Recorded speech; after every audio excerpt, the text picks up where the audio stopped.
నమస్తే అండి. This is your chemistry faculty, IIT chemistry faculty Chandrasekhar. ఈరోజు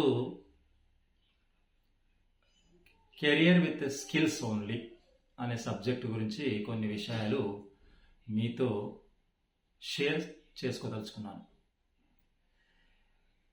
ఈ కెరియర్ విత్ స్కిల్స్ అంటే ఏంది అంటే మనం చదువుతున్న చదువుతో పాటు అంటే డిగ్రీ చేసినంత మాత్రాన, డిగ్రీలో ఏదైనా కోర్స్ చేసినంత మాత్రాన జాబ్ వస్తుందనేది ప్రస్తుత పరిస్థితులు లేదు. సినారియో ఆ విధంగా లేదు. ఇప్పుడు కొద్దిగా స్కిల్స్కి బాగా ప్రియారిటీ ఇస్తున్నారు మల్టీనేషనల్ కంపెనీస్. డిగ్రీకి వాల్యూ ఉంది, సర్టిఫికేట్కి వాల్యూ ఉంది, కోర్సుకు కూడా వాల్యూ ఉంది. ఇక్కడ రెండు విషయాలు ఉన్నాయి.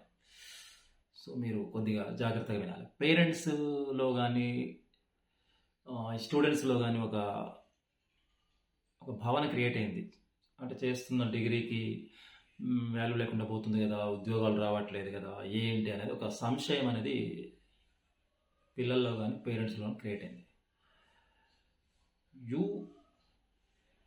Whatever the subject you are having, course you are going to do, and whatever the degree you are having, that always with you, and that which has a priority. There is no doubt in it. అయితే ఇప్పుడున్న trend ప్రకారం competition పెరగడం వల్ల multinational companies ఏం చేస్తున్నాయంటే బాగా skills ఉన్న స్టూడెంట్స్ని సెలెక్ట్ చేస్తున్నారు. వాళ్ళు డిగ్రీ ఒకటే కాదు, డిగ్రీతో పాటు కోర్స్తో పాటు స్కిల్స్ ఉన్న వాళ్ళను చూస్తున్నాం. అది విషయం. ఇప్పుడు విషయం ఏంటంటే నేనేమంటున్నానంటే స్కిల్స్ అంటే ఏంది యాక్చువల్గా. మీరు మెడికల్ ఫీల్డ్ వెళ్ళొచ్చు, లేదంటే అగ్రికల్చర్ ఫీల్డ్ అయినా వెళ్ళొచ్చు, ఇంజనీరింగ్ ఫీల్డ్ అయినా కావచ్చు, ఏదైనా ఇండస్ట్రీ సైడ్ వెళ్ళొచ్చు, టెక్నికల్ కావచ్చు, నాన్ టెక్నికల్ కావచ్చు, ఏదైనా బిజినెస్ కావచ్చు. మీరు ఏం చేసినా సరే, ఎక్కడ వెళ్ళినా సరే మీకు ఉండాల్సిన స్కిల్స్ ఏంటివి అంటే వాటిని పోర్టబుల్ స్కిల్స్ అంటారు. ఏం స్కిల్స్ అంటారు? పోర్టబుల్ స్కిల్స్, లేకపోతే ట్రాన్స్ఫరబుల్ స్కిల్స్ అంటారు. ఈ పోర్టబుల్ లేదా ట్రాన్స్ఫరబుల్ స్కిల్స్ ఎవరికైతే ఉంటాయో,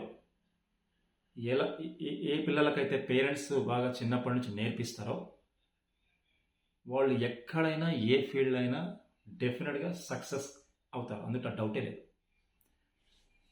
మరి ఈ పోర్టబుల్ స్కిల్స్ అంటే ఏంటి?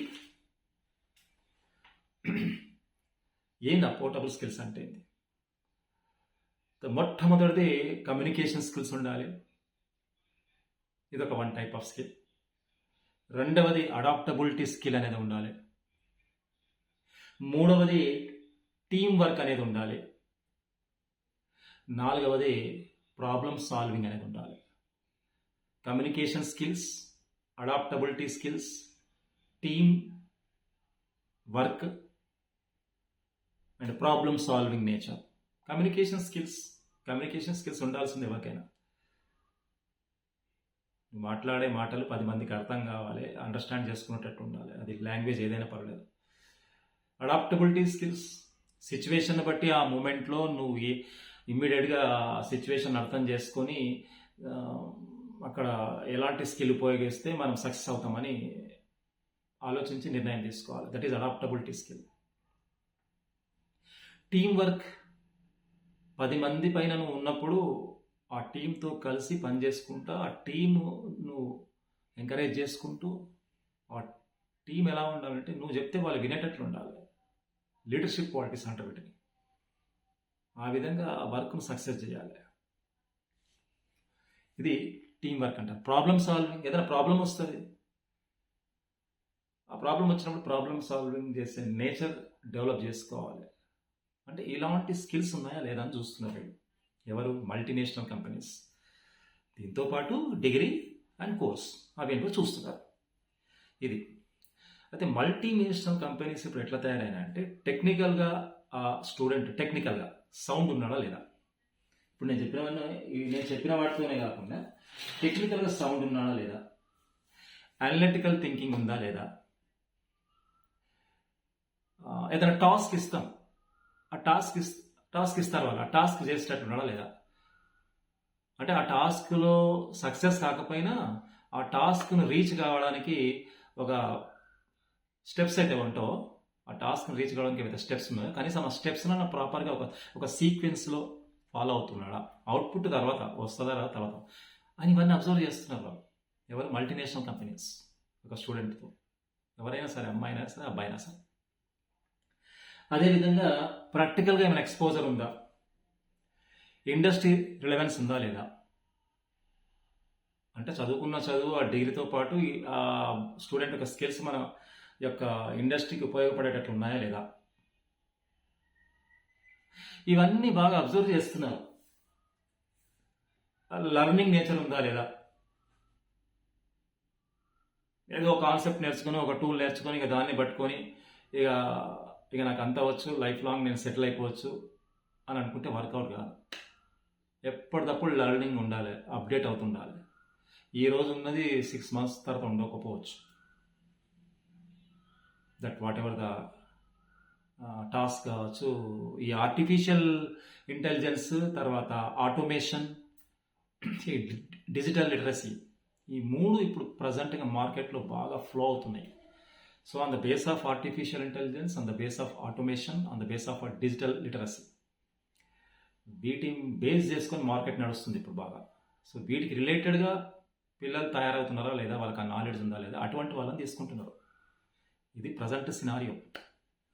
కాబట్టి పిల్లలకు పేరెంట్స్ ఏం నేర్పించాలంటే ట్రాన్స్ఫరబుల్ స్కిల్స్ నేర్పించాలి. అది నేను చెప్పేది. ఓకేనా? అంటే కమ్యూనికేషన్ స్కిల్స్ బాగుండాలి, అడాప్టబిలిటీ స్కిల్స్ బాగా నేర్పియాలి, లీడర్షిప్ క్వాలిటీస్ నేర్పియాలి, అదేవిధంగా ప్రాబ్లమ్ సాల్వింగ్ కూడా నేర్పించాలి. అయితే ఇక్కడ ఇంకో ఇంపార్టెంట్ పాయింట్, ఆ డిగ్రీకి విలువ లేదు, కోర్సుకి విలువ లేదు అనుకోవద్దు, ఉంది. అయితే చాలా తక్కువ కేసెస్లో, అంటే నాకు తెలిసి ఒక 100లో 5 మందో, 2 3 లేకపోతే 10 మంది అనుకుందాం. 10 మందిలో ఏమవుతుందంటే డిగ్రీ లేకున్నా పర్లేదు, అంటే వాళ్ళకు అనుకున్న డిగ్రీ లేకున్నా పర్లేదు, ఎక్స్పీరియన్స్ లేకున్నా పర్లేదు, అటువంటి వాళ్ళని తీసుకుంటున్నారు. అటువంటి పిల్లలు ఎట్లా ఉంటారంటే ఎక్స్ట్రాడినరీ స్కిల్స్ ఉంటాయి వాళ్ళ. అది చాలా తక్కువ, రేర్ కేసెస్. అలాంటి పిల్ల అందరూ అలాగే ఉండరు కదా. అలాంటి పిల్లల్లో సర్టిఫికేట్ లేకున్నా, అంటే మామూలు డిగ్రీ ఏదైనా ఉన్నా, అంటే వాళ్ళ అనుకున్న క్వాలిఫికేషన్ లేకున్నా కూడా వేరే ఏదైనా క్వాలిఫికేషన్ ఉన్నా సరే, ఆ కోర్స్ ఏదైనా పర్వాలేదు, దానికి రిలేటెడ్ కాకుండా వేరే ఇంకేదైనా పర్వాలేదు, ఎక్స్ట్రాడినరీ స్కిల్స్ ఉండి బాగా ఎక్స్ట్రాడినరీ నాలెడ్జ్ ఉన్న వాళ్ళని తీసుకుంటున్నారు. నేను ఒక ఎగ్జాంపుల్ చెప్తా. గౌరీ అనే అమ్మాయి, ఒక అమ్మాయి ఉంది గౌరీ, ఆ అమ్మాయి పేరు గౌరీ. BMW కార్లు తెలుసు కదా, BMW కార్లు ఉంటాయి కదా, అదొక కంపెనీ. ఆ కంపెనీకి ఒక పోస్ట్ ఉంది. ఆ పోస్టుకు కావాల్సిన క్వాలిఫికేషన్ ఏంటంటే MBA, దాంతోపాటు 5 years ఎక్స్పీరియన్స్ ఉండాలి. అయితే ఈ గౌరీ అనే అమ్మాయి ఏం చేసిందంటే ఆ పర్టికులర్ కార్ల కంపెనీ విషయంలో వాళ్ళ యొక్క జాబ్కి సంబంధించిన డిస్క్రిప్షన్ చూసింది. అంటే ఆ జాబ్కి సంబంధించిన డిస్క్రిప్షన్లో ఏముందంటే మార్కెటింగ్, బ్రాండింగ్ ఎట్లా చేయాలనేది. ఈ అమ్మాయి ఏం చేసిందంటే లింక్డ్ ప్రొఫైల్లోకి పోయి వాళ్ళకు ఆ మార్కెటింగ్, బ్రాండింగ్ పాయింట్ ఆఫ్ వ్యూలో ఆమె యొక్క ఐడియాస్ను షేర్ చేసుకుంటూ పోయింది ఆ కంపెనీకి రెగ్యులర్గా.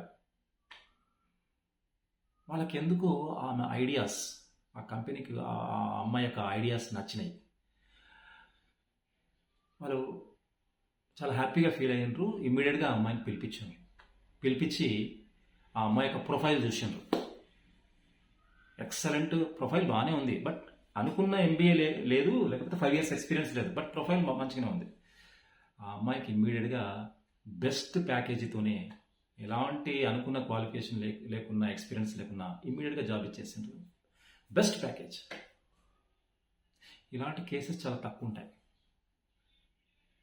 ఇక రెండవది మౌర్య అని ఇంకొక స్టూడెంట్.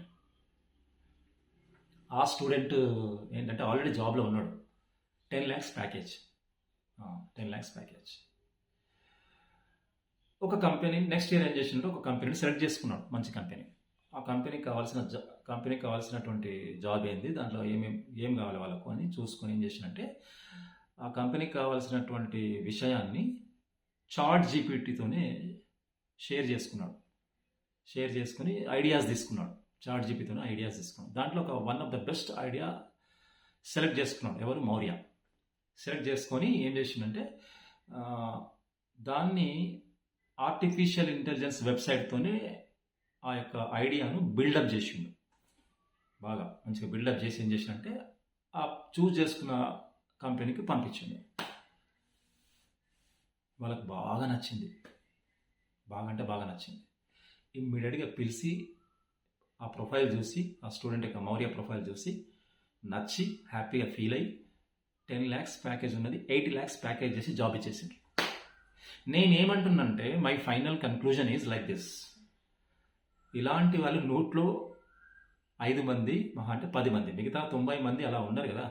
కాబట్టి సర్టిఫికెట్ వాల్యూ లేదని కాదు, సర్టిఫికెట్కి వాల్యూ ఉంది, కోర్స్ కూడా వాల్యూ ఉంది.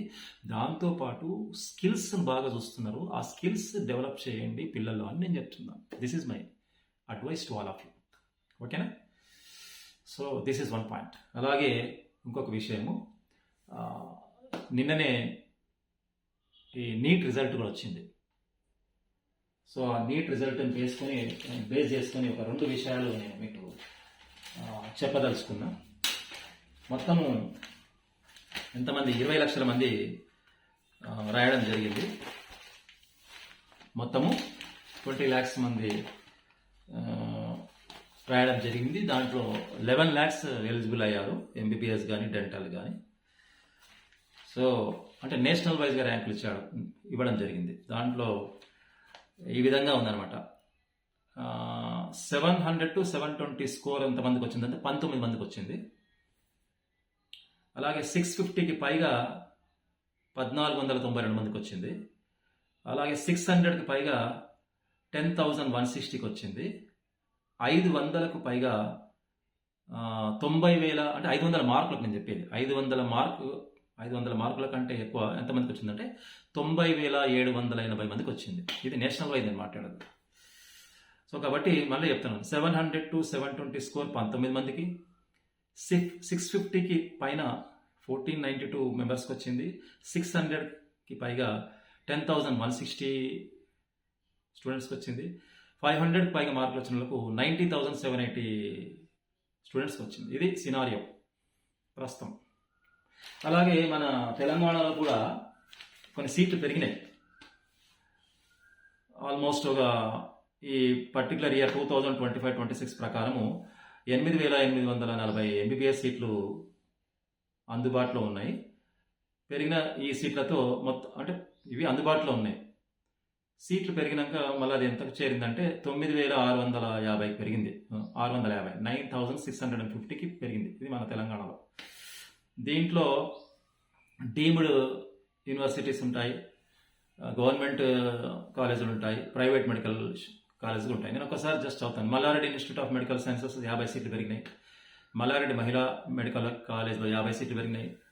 అండ్ గవర్నమెంట్ కాలేజ్ తీసుకుంటే మహబూబ్నగర్లో 25, సిద్దిపేటలో 25, నిజామాబాద్లో 30, రిమ్స్ ఆదిలాబాద్లో 30. ఇక ప్రైవేట్ కాలేజ్ తీసుకుంటే భాస్కర్ మెడికల్ కాలేజ్లో 50, మహేశ్వర్ మెడికల్ కాలేజ్లో 100, మమతా అకాడమీలో 50, ఎంఎన్ఆర్ మెడికల్ కాలేజ్లో 100, ఎస్విఎస్ మెడికల్ కాలేజ్లో 50, షాదాన్ ఇన్స్టిట్యూట్ ఆఫ్ మెడికల్ సైన్సెస్లో 100, రాజరాజేశ్వరి ఇన్స్టిట్యూట్లో అంటే ఇది కొత్తగా పెట్టినారు, ఈ ఏడాదే దీనికి అనుమతి ఇచ్చింది అనమాట. దీంట్లో ఒక 150 సీట్లు. ఇట్లా సీట్లు అనేది పెరిగినాయి బాగా. సో కాబట్టి ఇవన్నీ 500 అబవ్ వస్తే ఓసీ క్యాండిడేట్ అయినా పర్వాలేదు, గవర్నమెంట్ సీట్ అనేది రావడానికి అవకాశం వస్తుంది. సో ఇవన్నీ కొద్దిగా దృష్టిలో పెట్టుకొని కొద్దిగా పిల్లల్ని జాగ్రత్తగా హ్యాండిల్ చేయండి, ఎంకరేజ్ చేయండి, డిస్కరేజ్ చేయండి. ఓకేనా? Thank you to all of you. And ఈ వీడియో మీకు నచ్చినట్లయితే please subscribe my channel. Thank you.